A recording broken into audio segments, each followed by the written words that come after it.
भारत के कई राज्यों में इस बार औसत से ज्यादा बारिश दर्ज की जा रही है।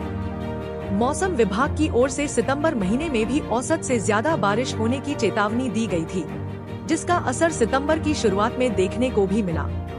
कई राज्यों में बारिश आफत बनकर बरसी। अब मौसम विज्ञानियों ने चेतावनी दी है कि इस साल के आखिर में ला नीना की स्थिति फिर से लौट सकती है, जिससे भारत में सामान्य से ज्यादा सर्दियां पड़ सकती हैं। यानी इस साल भारत में कड़ाके की ठंड पड़ सकती है। La Nina El Nino eastern oscillation ENSO का ठंडा रूप है।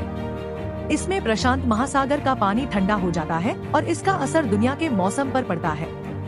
भारत में इसे ज्यादा ठंडी सर्दियों से जोड़कर देखा जाता है। भारतीय मौसम विभाग IMD ने अपनी रिपोर्ट में कहा है कि अभी प्रशांत महासागर में न तो एल नीनो है और न ही ला नीना है। IMD के पूर्वानुमानों के मुताबिक मानसून के दौरान यही तटस्थ स्थिति बनी रहेगी। शीर्ष मौसम विज्ञानियों ने चेतावनी दी है कि इस साल के अंत में ला नीना की स्थिति फिर से आ सकती है। ऐसा होने पर वैश्विक मौसम का मिजाज बदल सकता है और भारत में सर्दी सामान्य से ज्यादा ठंडी हो सकती है। अमेरिकी राष्ट्रीय मौसम सेवा के जलवायु पूर्वानुमान केंद्र ने 11 सितंबर को कहा कि अक्टूबर और दिसंबर 2025 के बीच ला नीना विकसित होने की 71% संभावना है।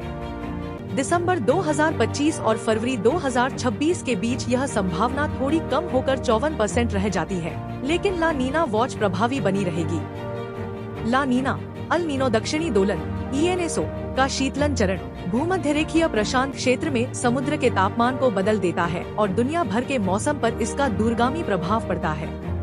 भारत के लिए इसे अक्सर सामान्य से ज्यादा ठंडी सर्दियों से जोड़ा जाता है।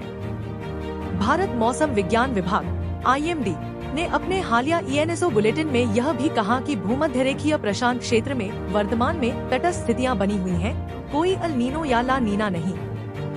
IMD के मॉनसून मिशन जलवायु पूर्वानुमान प्रणाली MMCFS और अन्य वैश्विक मॉडलों के पूर्वानुमानों से संकेत मिलता है कि ये तटस्थ स्थितियां मॉनसून के दौरान बनी रहेंगी।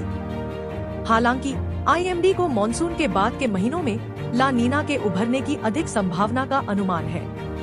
IMD के एक वरिष्ठ अधिकारी ने कहा कि हमारे मॉडल इस साल अक्टूबर से दिसंबर के दौरान ला नीना विकसित होने की 50% से ज्यादा संभावना दर्शाते हैं।